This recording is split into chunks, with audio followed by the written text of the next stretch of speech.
dentro da luta. Evangelho de João, capítulo 17, versículo 15. Não peço para que os tires do mundo, mas para que os livre do mal. O Espírito Emmanuel, comentando no livro Fonte Viva, capítulo 162, através da produção mediúnica de Chico Xavier. Local: cenáculo, última ceia. Esse versículo está inserido na oração de Jesus. E a sua essência possui dois conceitos: o devotamento e a confiança. O devotamento, porque qual é o ser de quem podemos esperar o maior devotamento em relação à nossa felicidade? Seria dos nossos filhos, dos irmãos, dos pais? Embora respeitamos, admiramos e agradecemos o amor desses entes queridos, de laços sanguíneos, alguns outros amigos, no entanto, cada um só faz o que pode. Ninguém é capaz de amar mais do que sabe. Ninguém é capaz de ensinar mais do que conhece. E dentro desse raciocínio, muito lógico, muito simples de ser entendido, fácil nos é perceber que o maior devotamento de uma criatura para a nossa felicidade é do Espírito de Jesus. Porque é o único na Terra que já chegou à perfeição relativa da criatura. Espírito puro, possuindo na sua inteligência faculdades que ainda não temos, conhecendo todas as leis da natureza que regulam a transformação da matéria, dominando todo o processo evolutivo das criaturas, sendo convidado por Deus para formar, governar e auxiliar a todos que estiverem na Terra. E nós, no atual momento, nesta fase de evolução, vivendo a experiência humana, a Terra, num planeta de provas e expiações, estamos sendo então educados por Jesus, uno com Deus. É incomparável o amor de Jesus para cada um de nós com qualquer pessoa que podemos imaginar, inclusive o nosso próprio amor. Jesus nos ama muito mais do que nós nos amamos. Cada um pensa: qual o amor que eu tenho por mim? Quanto eu gosto de mim? Eu me amo. Quanto eu gosto? Mede isso. É muito pouco perto do amor que Jesus tem por nós. Isso não é uma bela palavra. Isso não é uma ai, que poesia, que lindo, que maravilhoso, que encantador, que doce. É mais. É simplesmente fato. Fato material da logística que os espíritos superiores nos passaram. A capacidade de amar é proporcional à evolução do espírito. Quanto mais evolui, mais ele é capaz de amar. A evolução torna o espírito evoluído com um dever, ele é solidário. Jesus não está distante. Ele conhece tudo da nossa vida. Qualquer espírito que entra ou sai da Terra, qualquer coisa acontecendo aqui. Falando do Criador, Deus, em Deus vivemos e existimos. Continuamente, todos os nossos pensamentos, todos os nossos sentimentos, nos deixa perplexo essa realidade. Realmente, a nossa inteligência ainda é muito pequenina para se sentir confortável, compreender, entender esta realidade. Como uma inteligência pode chegar a um ponto de conhecer, controlar, administrar, amar, auxiliar o processo evolutivo de todos os seres inteligentes inseridos num planeta. Mas é o que explicam os espíritos através da codificação espírita. Então tem a questão do devotamento, mas a essência que ele fala requer uma confiança em Deus, porque ele diz assim: não peço para que os tire do mundo, mas para que os livre do mal. O que é se livrar do mal? O que é o mal? Como Jesus nos ensina no seu Evangelho. O que é o bem? Quando a criatura utiliza do seu livre-arbítrio, o bem é agir de acordo com a lei de Deus. E o mal é agir contrariamente à lei de Deus. A semelhança de alguém que entra na autoescola, aprende as leis do trânsito, faz a experiência com o professor, está habilitado, e depois sai do seu livre-arbítrio, com a sua vontade livre, com o seu veículo no trânsito. O bem é todo o procedimento observando a condição do trânsito. Parando no farol vermelho, passando no verde, respeitando a faixa, respeitando o seu... e indo para onde ele quer, ganhando a experiência dele. O mal é toda vez que ele contraria.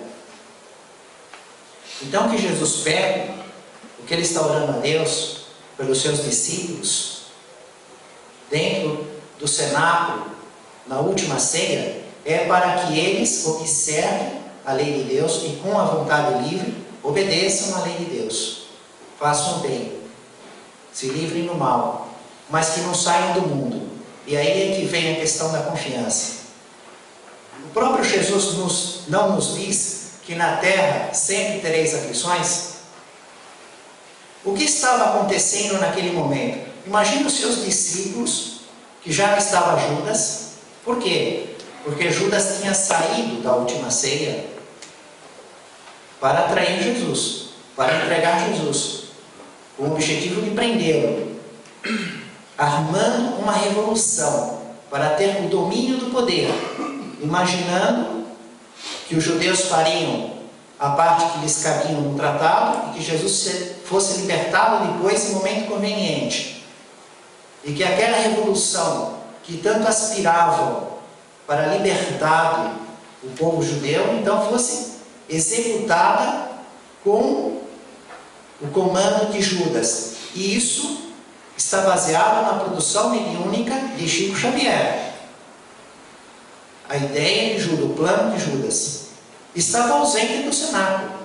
Jesus estava com os 11, mas havia predito que Judas iria traí-lo, que Pedro iria negá-lo 3 vezes, que o pastor seria ferido e as ovelhas se dispersariam, que ele seria levado, ou seja, crucificado, mas que voltaria, ressuscitaria, se mostraria em corpo espiritual. Havia previsto uma série de circunstâncias. Mas ele que curou os cegos, paralíticos, leprosos, mostrou o seu domínio sobre a transformação material, multiplicou pães e peixes, transformou a água em vinho, andou sobre as águas, comandou os fenômenos da natureza. Eles tinham presenciado, testemunhado esse poder de fato. E Jesus orando no cenáculo, anunciando que em breve ele seria levado. Eles não podiam compreender como isso seria possível, pois se a crucificação era pena de crime gravíssimo, geralmente para ladrões, ele não roubava nada, ele era o ser mais puro que tinha, como poderia ser levado na cruz? Mas ao sair de lá, Jesus é traído com um beijo, recebe coroa de espinhos, é açoitado, recebe escárnios, cura-te a ti mesmo, desce da cruz e acreditamos em você, é cuspido, é crucificado. Esse é o mundo. E eles, há poucos instantes atrás, estavam vendo Jesus falar com Deus. Não peço para que os tire do mundo. Ora, se Ele tem a maior devoção que pode ter uma criatura por nós, e quer que nós ficamos no mundo, e o mundo é assim, qual que é a lógica disso? O que não está claro nisso? O que está escondido? Como é que se entende isso? Temos que confiar em Deus, porque não compreendemos o trabalho do Criador no nosso processo evolutivo. Ele cumpriu uma missão, queria mostrar a vida espiritual, o perispírito, separar o corpo espiritual do corpo carnal, iniciando por Maria Madalena, com os seus discípulos, para 2 homens no caminho de Emaús, continuar ensinando, exortando, para que levassem a mensagem da Boa Nova, desenvolvendo a mediunidade ostensiva dos discípulos, fazendo com que eles tivessem a condição do trabalho da cura, sendo auxiliado por espíritos que tinham condições de fazer esse trabalho, expulsando demônios, a separação de corpos dos espíritos grosseiros, violentos, maldosos, se atracando com as pessoas, a expulsão dos demônios, a separação de corpos. E guardadas as proporções, é a nossa realidade. Nós convivemos com doenças do corpo, dificuldades financeiras, desafetos familiares, desilusões com instituições. Olhamos em volta e vemos a circunstância dos assaltos. Essa semana foi televisionado ao vivo o assalto aqui no Guarujá, né? Dá até para ficar pensando, como é que isso, será que isso não foi uma marmação? Né? Será que não foi pegadinha? Sabe aquelas pegadinhas? Pegadinha. Como assim? O cara está filmando, fazendo uma entrevista, assaltando, de lá, abaixa a câmera, agora passa aqui, o som fica entrando e vai para a televisão. Sem falar a honestidade impecável na administração pública, né? Exemplo da Petrobras. Como é que é possível roubar 200 milhões? A gente fica pensando assim. E o próprio banco está lá enrolado com não sei quantos processos, já querendo vender patrimônio. Então, nós vemos coisas, o mundo que vivemos, até tirando a parte humana. Bom, isso é o homem, de uma série de erros enormes. Mas e os terremotos, os fenômenos da natureza que também colocam milhares de pessoas numa circunstância dramática de um instante para outro? A pessoa tinha casa, tinha família, aquele trabalho enorme para conseguir aquele pouquinho, aquela vidinha, tentando melhorar alguma coisinha. Em alguns minutos não tem mais nada. Tudo caiu, está na penúria, um tipo de uma vida primitiva. Essa é a terra. E Jesus está orando para Deus para nós não sairmos daqui. Isso só encaixa sendo dele, que é a criatura que tem o maior devotamento, porque se fosse o inimigo, eu entendo, ele quer meu mal, ele não quer que eu saia daqui, quer que eu sofra, ele fica aí, né? Fica aí, nesse planeta que só vai ter aflição, paga, ele até comemora, fica mais feliz, não quando o time dele ganha, quando o outro perde, comemora a feliz derrota dos outros, né? Mas é de Jesus, no cenáculo, falando com Deus, em comunhão com Deus, orando por nós, dizendo para Deus: eu não peço, Senhor, que os tire do mundo, eu peço que eles não façam mal. Então está embutido aí uma enorme confiança em Deus que temos que aprender a ter, porque a nossa visão só abarca um pequeno trecho. Se estivéssemos vendo todas as variáveis em uma fase maior do período, iríamos começar a perceber o trabalho de Deus, a misericórdia, a perfeição absoluta, que é exatamente o que ocorreu com a codificação espírita. Da mesma maneira que o homem, quando pegou o microscópio, olhou e falou: nossa, quer dizer que existem seres tão pequenos e que causam saúde e doença no corpo humano? Falou: não, mas você está louco. Não, mas como é? Eu estou vendo no microscópio. E aí se estudou e se começou a trabalhar melhor de um mundo invisível para os nossos olhos, mas real, compreendendo a logística da saúde e da doença no corpo. Do mesmo modo que o telescópio nos apresentou um universo muito diferente do que pensava o homem, uma calota invisível, transparente, pontos luminosos, fixos, a calota girando. E a partir dali que estava o Senhor, idoso, de olhos azuis, barbas longas, sentado num trono, governando o mundo. Quando o telescópio nos mostrou essa enormidade de planetas, de sóis, de movimento, tudo em movimento, o berçário de estrelas e o buraco negro, a eterna sucessão dos mundos, passamos então a ter uma outra ideia do que é matéria, a matéria invisível, esse conjunto, esse contexto, o que é realmente o mundo. E quando Allan Kardec, através da mediunidade, viu o espírito usando o corpo espiritual, o perispírito, o que fazia antes do nascimento, o que faz depois, o que faz durante o sono do corpo, como se relaciona com os outros espíritos, como é a sociedade dos espíritos, quais são seus objetos, seus instrumentos, o que eles fazem. Descortinou o mundo com muito mais coisas do que esse olhar que a gente dá aqui pelas plantas, animais, nossos objetos.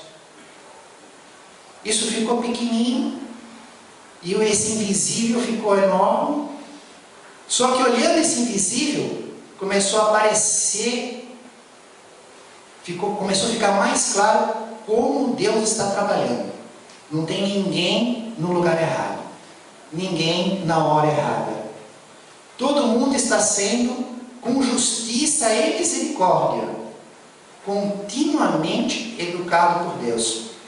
Então, quando Jesus ora no cenáculo, naquele momento dramático,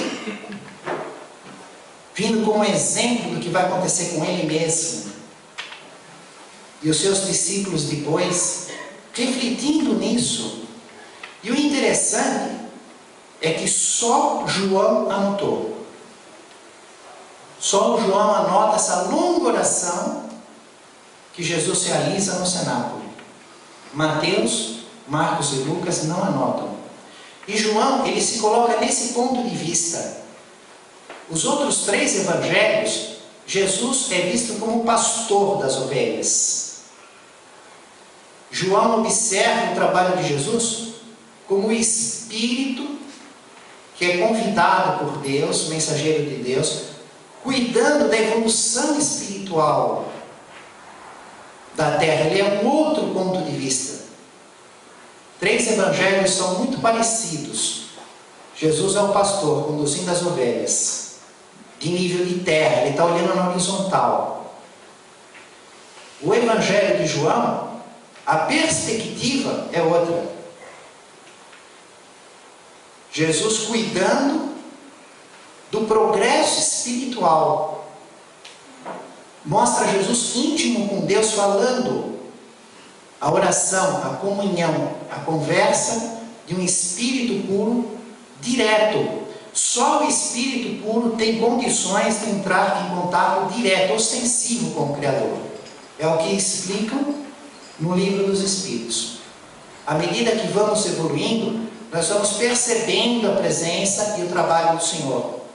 E vamos ganhando faculdades na nossa inteligência, propriedades no nosso corpo espiritual. Vamos passar por uma transformação gigante que não podemos compreender.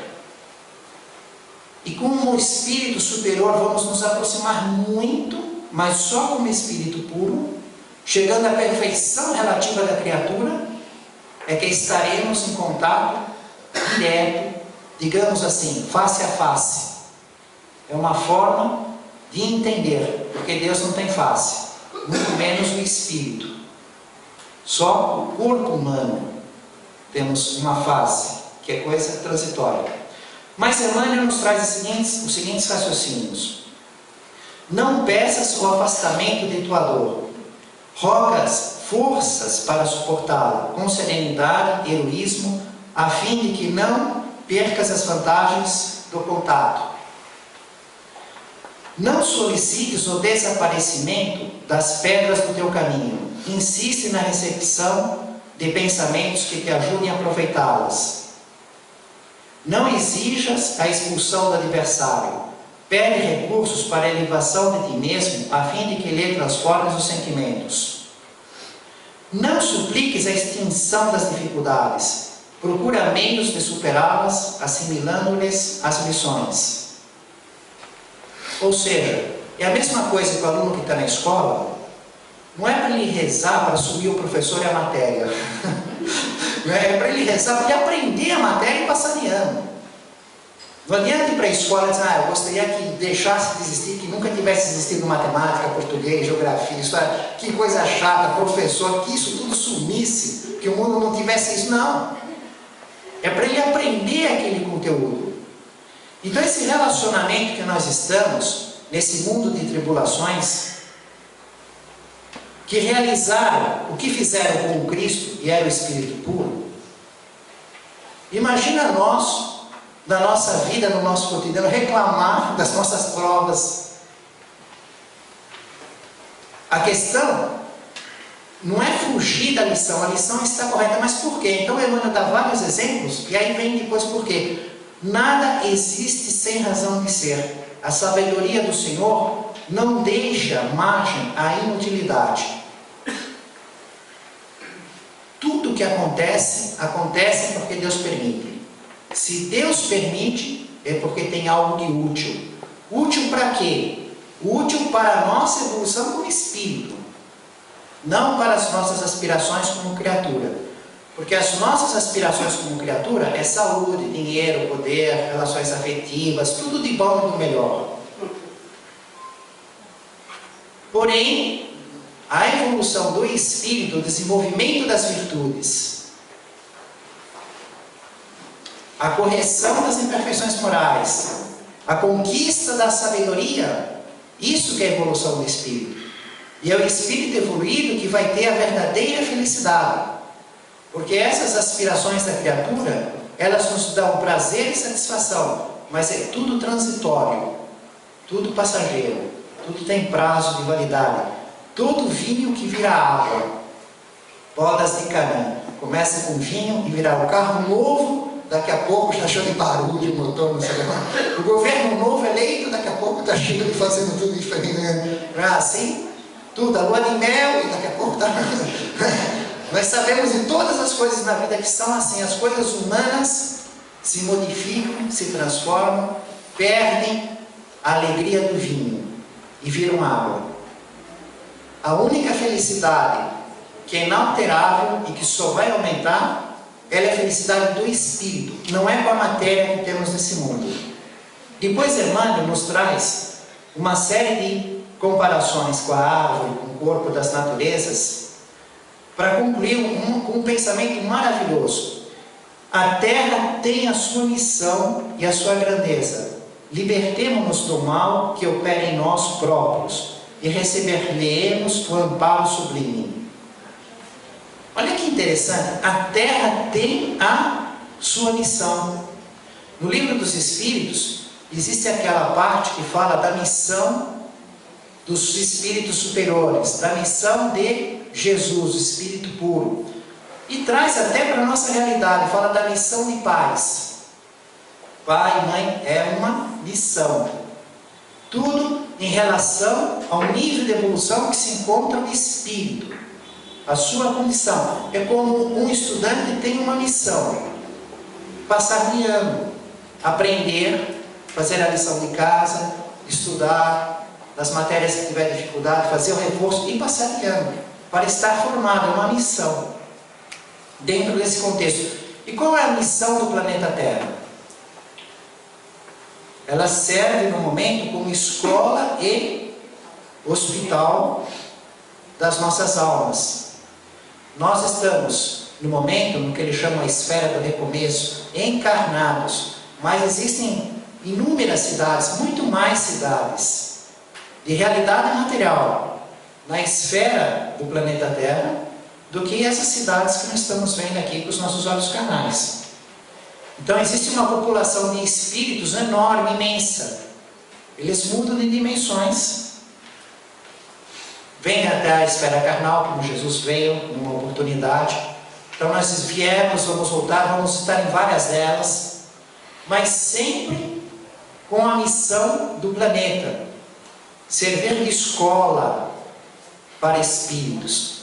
Hospital. Por que hospital? Porque o espírito fica doente. Mas por que o espírito fica doente? O espírito vai pegar dengue, assim, um mosquito e quer ele ficar doente? Porque no uso do livre-arbítrio, ele age contra a vontade de Deus. Ele aprende o certo e quer fazer errado, e Deus permite. Porque Deus deseja que a criatura faça tudo só o certo por vontade livre. Então ele permite a criatura experimentar o erro e aí viver as consequências daquilo. Ou seja, fica um aprendizado consolidado pela experiência. Deus coloca a lei na consciência da criatura, aquilo está teórico. Depois ela vai para campo experimental.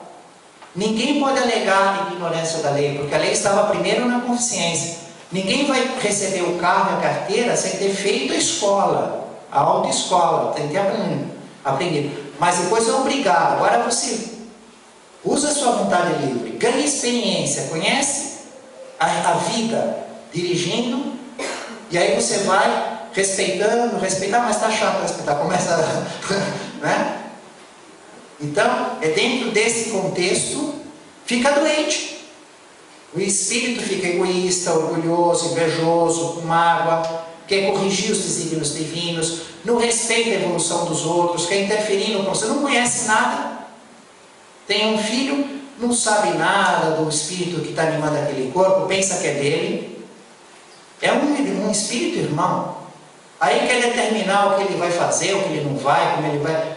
Ele nem usa a vontade livre e direito dele, quer que o filho use a correta dele. Né? Logo, ficam doentes, precisam de hospital. Só João fez essa anotação. Nós sabemos a circunstância em que Jesus ensinou a oração. Através da produção da revelação mediúnica de Chico Xavier, nós vimos que foi em Cafarnaum. Jesus estava na sinagoga de Cafarnaum, tinha um homem possuído, o espírito reconheceu Jesus e falou: como você está aí, vai nos tirar daqui? Jesus mandou ele calar, se saiu, o pessoal ficou todo atônito. Como é que isso pode acontecer? E ele manda, os espíritos obedecem. Ficaram perplexos. Jesus saiu da sinagoga de Cafarnaum, foi na casa de Pedro. A sogra de Pedro estava doente, uma febre alta. Jesus manda a febre ir embora. A febre vai embora. Assim foi anotado. Nós sabemos que era um espírito que provocava a febre. Jesus mandou o espírito embora. O espírito foi embora. Ele não viu o espírito, então ele anotou que Jesus mandou a febre embora. E a febre foi. Bom, a partir daí, a sogra de Pedro começa a falar com Pedro: por que aquela tem empregados, tem aquilo, a gente tem que trabalhar tanto, você está tão próximo de Jesus, conversa com ele, a nossa vida pode ser melhor, nós podemos ter mais facilidades materiais. Aí Jesus Pedro começa um diálogo com Jesus por vários dias. Conclusão: eles vão estar em Jerusalém, no Monte das Oliveiras, numa caverna. E os discípulos, observando a conversa de Jesus com Pedro, então solicitam para Jesus: mestre, nos ensine a orar. E Jesus ensina. E aquele lugar que é conhecido e venerado pela tradição cristã, hoje tem uma construção com 62 idiomas diferentes a respeito do Pai Nosso, escrito em ladrilhos na parede. Isso estudamos com detalhes. Só que essa oração e esse relacionamento, essa comunhão que Jesus nos apresenta de modelo para seguir com Deus, deixavam os seus discípulos muito confusos. Eles tinham uma dificuldade enorme de entender isso. Por quê? Porque até então, Deus era para ser temido. Existia um mandamento, as 613 leis, de acordo com a interpretação dos livros. Gênesis, Levítico, Êxodo, 5 da forma negativa, 248 da forma positiva. E tinha que observar para receber graças. Se não observasse as leis, castigo de Deus. E uma série de coisas, impurezas, imundo, pecado, coisa que não pode comer, coisa que não pode trabalhar no sábado, uma série de exigências. Eles tinham que temer. Deus era rigoroso. E aí Jesus vem nos mostrar uma circunstância diferente. Entre em relação com Deus e não é no templo. Pode ser no templo, ou pode ser fora. Entra na sua casa, no seu quarto, fecha a porta e fale com Deus. Busca na intimidade. Jesus nos mostra um altar, um templo, dentro do próprio Espírito, dentro da própria alma para falar com Deus. Mas os judeus tinham que ir no Monte Moriá, no Templo de Jerusalém, passar por aquele pátio que podia entrar todo mundo, depois os outros pátios que só podiam entrar judeus. Se entrassem pessoas que não eram judeus, pena de morte, a pedrada. Toda uma regra de pureza para poder entrar lá, pureza exterior do corpo. Não pode ter comido isso, tem que ter tomado tais banhos rituais, lugar diferente para a mulher, para o homem, para o sacerdote, sacrifícios animais. Ou seja, a comunhão, a oração, o jeito de se relacionar com Deus era completamente diferente. E João é o que mais ficou preocupado. Por isso, ele desenvolve depois muito relacionamento com Jesus a respeito dessa comunhão com Deus. E a revelação da produção mediúnica de Chico Xavier nos traz no livro Boa Nova, o capítulo 19, comunhão com Deus, em que Jesus fala para João que esse nosso relacionamento, ele é contínuo. Não é apenas quando nós dizemos assim, agora eu vou orar, e aí cita as palavras ou fala seu sentimento. Esse é um momento que você fala, expressa o pensamento, um momento ostensivo, mas a todo instante da sua vida, em pensamento, palavras e obras, tudo que você estiver fazendo no seu relacionamento e na sua vida social, é uma possibilidade de estar em comunhão com o Criador. É até mesmo um dever. Jesus diz que isso é a principal necessidade da criatura. É o que está nesse capítulo. Imagina só essa informação daqui já vale pelos 400 livros que o Chico Xavier fez. Olha só isso. O que é mais importante, o que mais nós precisamos? Renda fixa, dólar, ganhar na Mega Sena, saúde. Não.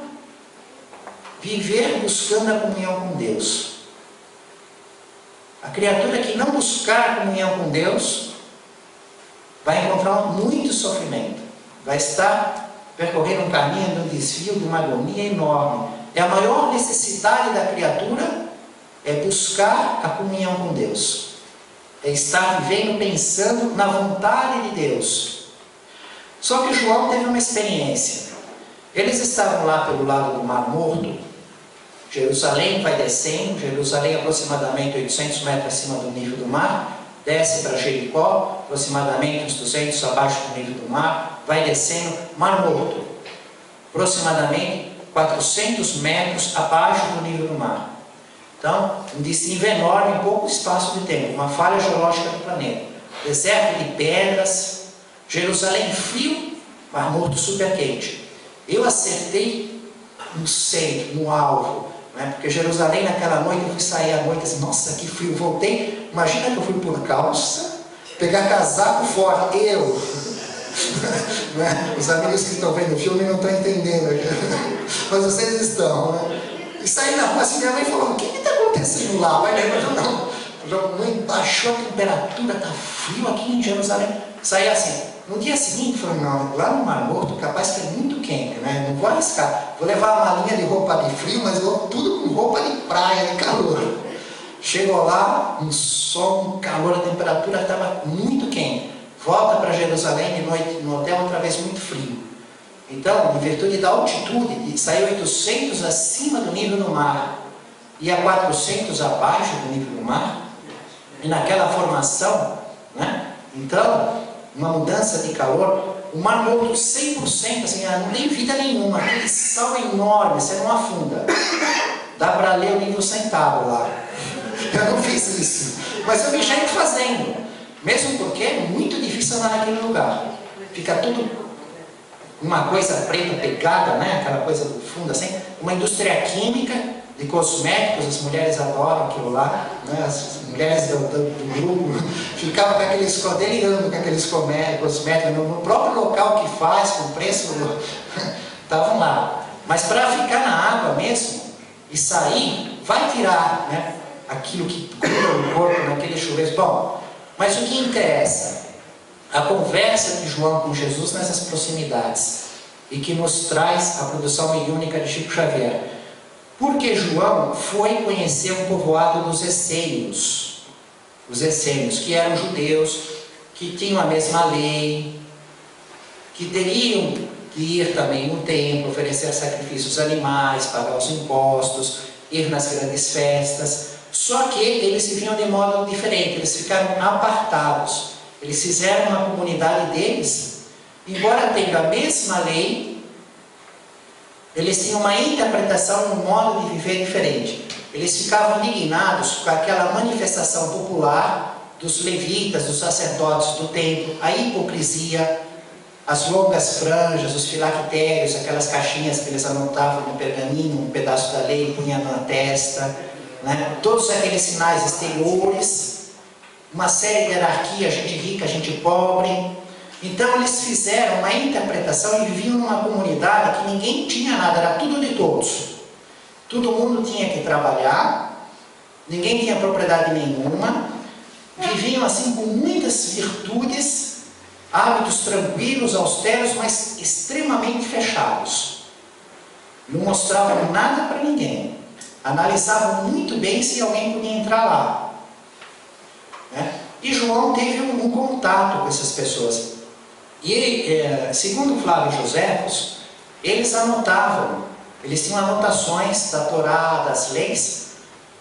E aconteceu que quando os soldados do imperador Tito, do Império Romano, foram massacrar e arrasar, acabar com todo o povo de Israel, de Jerusalém, passaram pelo povoado essênio e mataram todos, massacraram todos.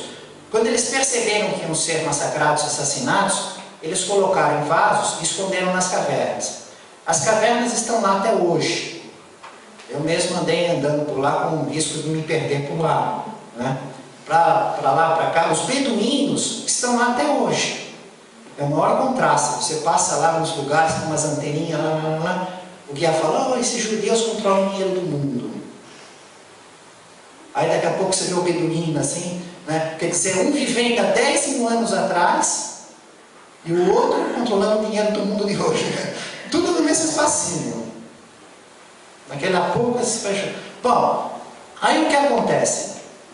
Passa lá um beduíno atrás de uma cabra. A cabra dele se perdeu. Não na época de Jesus. Em 1947.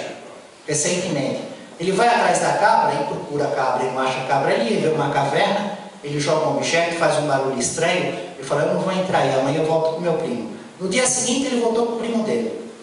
Voltou lá, quando ele entrou não achou a cabra, mas ele achou esses vasos, ele falou, agora eu vou ficar rico, deve ter moeda de ouro. Quando ele abre aquilo, tinham rolos. Esses rolos eram de pergaminho, que é pele de animal, papiro e 2 de cobre, né? Acontece que nesse achado, que ele não sabia que valor ia ter, vendeu para um, que vendeu para outro, que está de novo em Jerusalém. Quer dizer, isso foi perto do Mar Morto, mas agora está lá em Jerusalém, num lugar exposto, cuja arquitetura é feita para lembrar aspectos dessa descoberta, desse local, do vaso, dessas coisas. Todo um casamento. Então fiz uma passagem rápida, mas a importância disso é que esse achado dele, esse texto dele, era da época de Jesus, dos essênios, naquela hora que eles foram ser massacrados. É 1000 anos mais antigo do que o mais antigo texto que eles tinham.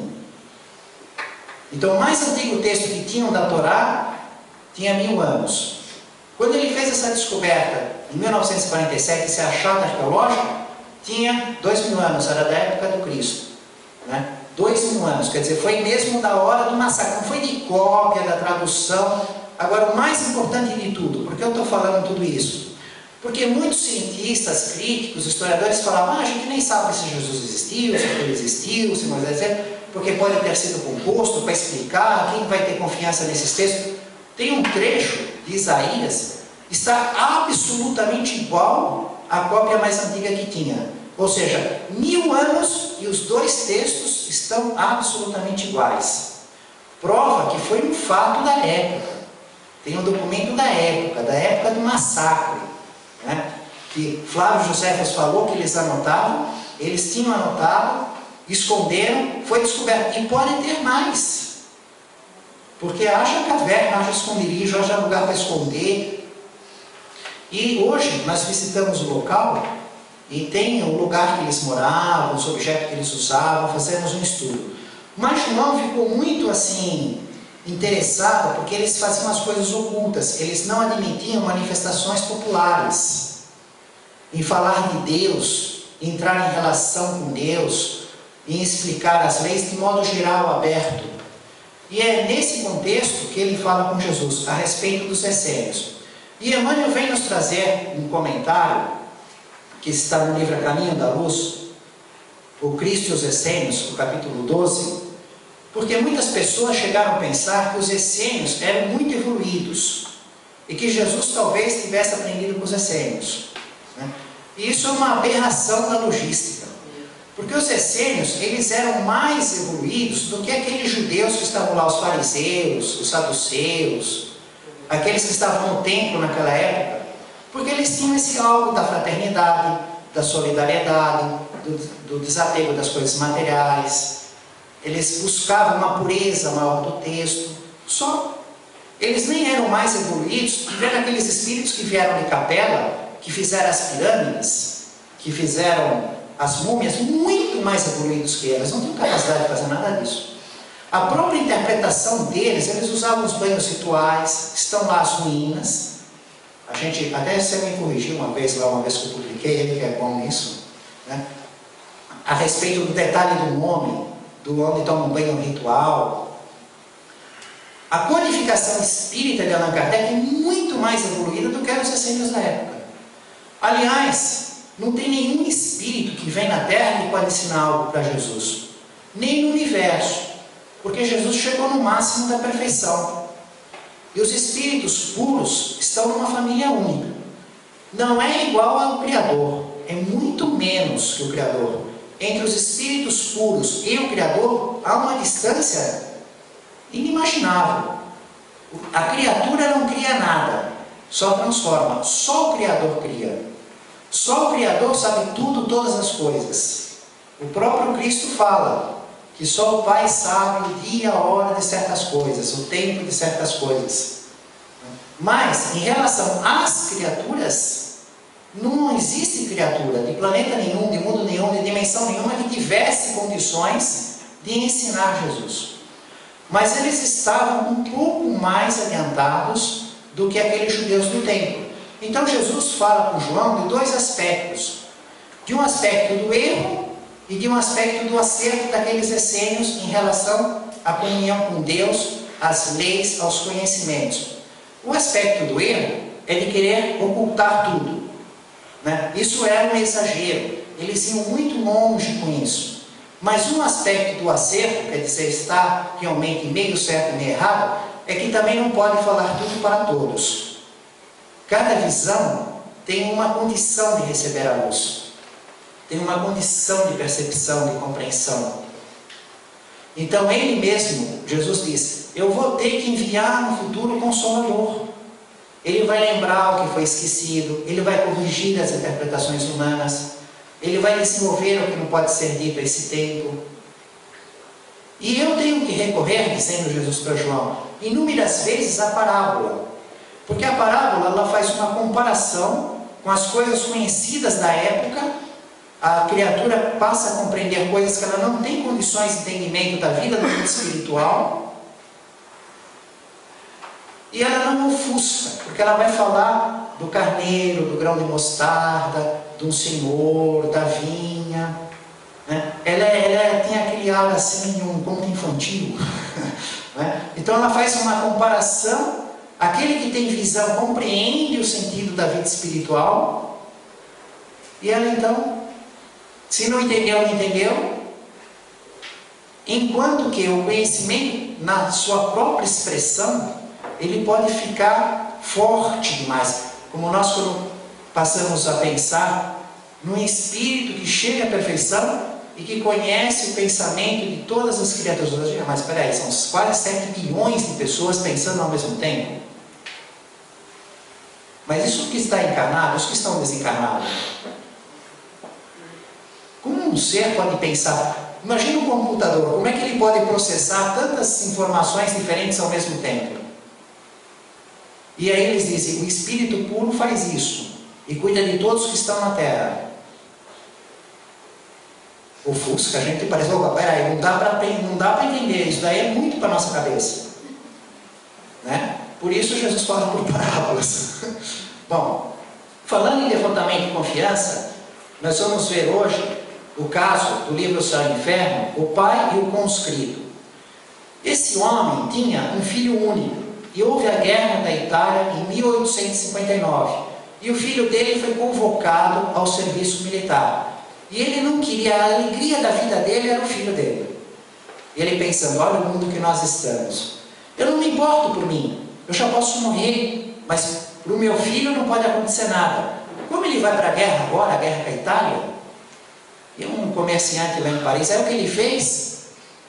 Ele cometeu suicídio pensando assim, eu me mato, ele fica filho único de mulher viúva. E pela lei, ele não precisa mais atender o serviço militar e ir para a guerra. Ele vai ficar em casa com a fortuna, vai cuidar da minha mulher, porque para mim a minha vida acabou. Se ele for para a guerra, eu não vou saber se ele está vivo, está morto, vai ser preso, o que vai acontecer, vai sofrer, vai ser mutilado. Vou viver o inferno? Não, eu vou estar em paz, se me matam, tudo bem, a vida como foi. Então ele fez assim. Bom, vejam só o que nós estamos entrando, quer dizer, ele tinha um devotamento para o seu filho, né? Não foi com má intenção, foi por devotamento, foi por amor. Mas a confiança dele em Deus estava nós estamos, do início, Jesus orando no cenáculo, e ele tinha escolhido na sua missão que deixasse levar o corpo à crucificação, com açoite, com coroa de espinhos, anunciando por 1000 anos, várias vezes ele vai anunciando através dos profetas de coisas que vão acontecer, que não vai ter osso quebrado no corpo na cruz, né? O devotamento e a confiança de Jesus no cenáculo. E esse pai, o devotamento e a confiança desse irmão no seu processo evolutivo, em relação ao seu filho, em relação à condição de Deus.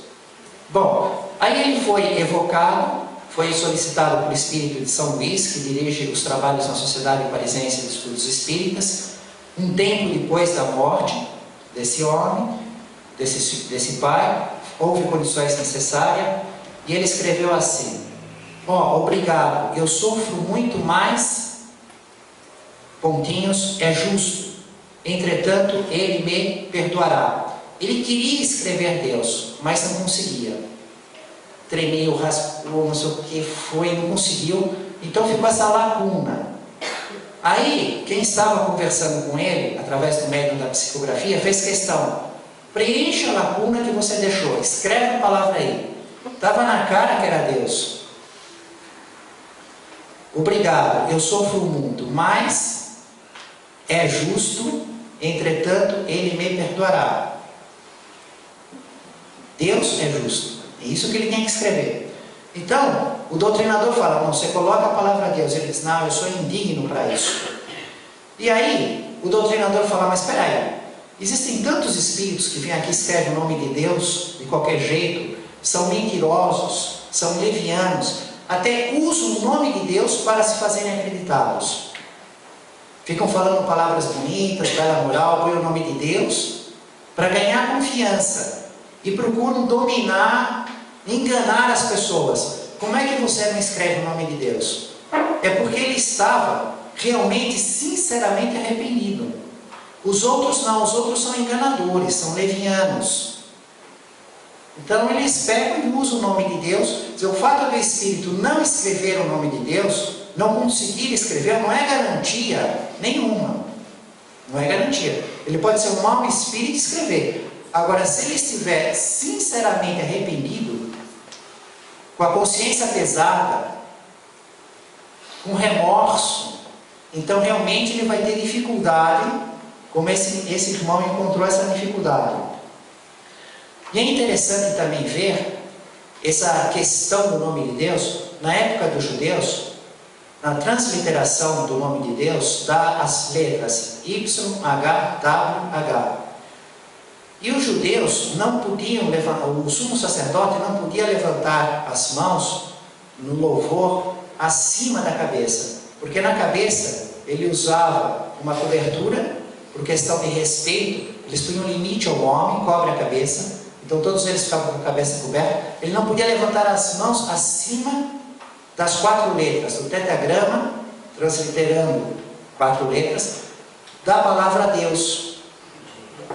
Então ficava, o povo podia, porque não tinha as letras, levantava as mãos acima da cabeça, mas o sumo sacerdote não podia.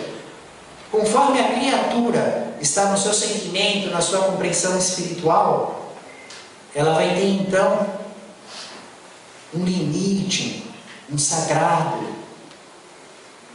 Depois, existe uma série de perguntas a respeito da circunstância que ele fala de ter feito por bondade, para evitar que o filho dele sofresse, que ele queria ter o filho perto, mas que ele não soube confiar em Deus. E aí vieram os comentários do Espírito São Luís a respeito do sofrimento dele em virtude da falta da confiança em Deus, e de Allan Kardec a respeito do devotamento, que nos parece, a princípio, que esse homem, ele inclusive se suicida, pensando no bem do filho. Então isso realmente tem uma certa atenuante, mas na realidade não deixa de ser um erro. Aí Allan Kardec faz o seguinte comentário, que existe o suicídio doloso e o suicídio culposo. O que é o suicídio doloso? Aquele que você, de propósito, tira a vida do corpo, dá um tiro, se joga da altura, toma veneno de rato. Mas existe o suicídio culposo. Você sabe que aquilo faz mal, mas continua fazendo. Você sabe que aquilo vai tirar a vida útil do corpo, mas perde o controle.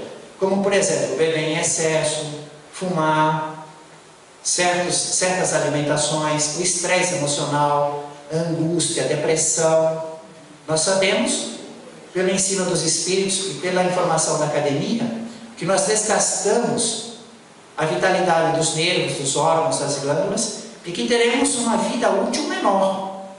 Então, nós vamos responder àqueles que, e são infelizmente quase todos nós que estamos na Terra, vamos responder ou por suicídio culposo, que é muito mais grave, doloso, que é muito mais grave, ou por culposo, por não cuidarmos adequadamente da vida do corpo. E Allan Kardec termina esses seus comentários falando que não se deve confundir esse caso do pai que se mata, esse devotamento, que na verdade é uma falta de confiança em Deus, porque o filho dele talvez não morresse na guerra. Se ele estava sendo convocado, estava porque Deus permitia. Ele teria o trabalho dele, a missão dele dentro daquele contexto. Isso não deve ser confundido com o devotamento daquele que se expõe à morte para salvar a vida do seu semelhante. O trabalho de um polícia, que de repente tem que defender, entra num tiroteio, de um salva-vidas, corpo de bombeiro, que vai no incêndio, que entra no mar, que está trabalhando no furacão, e aí, em função do seu trabalho, daquela circunstância que ocorre na hora, na perspectiva de salvar um semelhante, ele coloca a vida dele em risco. Então esse é um verdadeiro devotamento, esse sim, ele aumenta o risco da morte, no entanto, dirigindo uma ambulância, em excesso de velocidade, mas procurando levar a tempo a pessoa que está doente. Agora, o mesmo excesso de velocidade é numa moto passeando para mostrar o motor que tem. Então responde pelo suicídio culposo.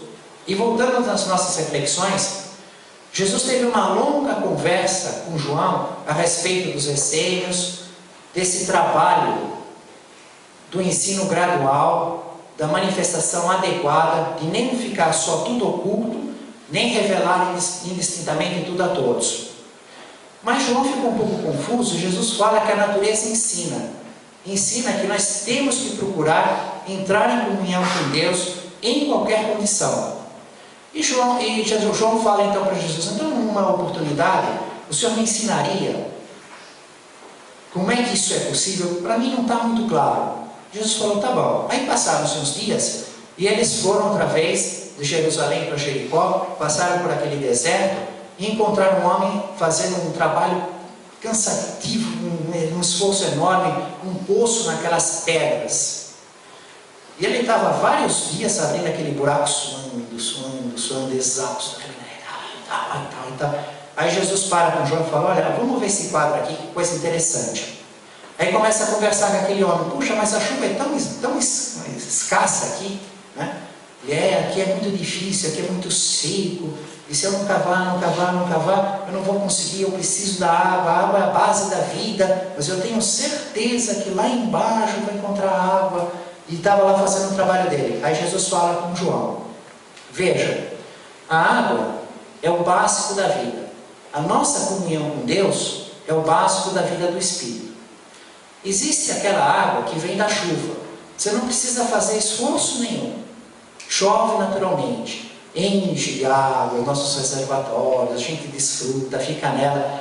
Esse momento da nossa vida é aquele que está dando tudo certo. É aquele momento que nós temos saúde, condições financeiras adequadas, as aspirações humanas estão em boas vias, a vida vai maravilhosa, né? No entanto, tem aquele momento em que fica escasso e que você tem que fazer aquele trabalho difícil, duro, penoso, abrir buraco na pedra para achar água lá dentro. A água está lá. Deus está no nosso interior. Mas nós temos que lutar problemas, exemplos, drogas da família, falência, desemprego, suicídios, brigas, dentro do governo que estamos, as tragédias. Então esse momento é que não tem nenhuma água.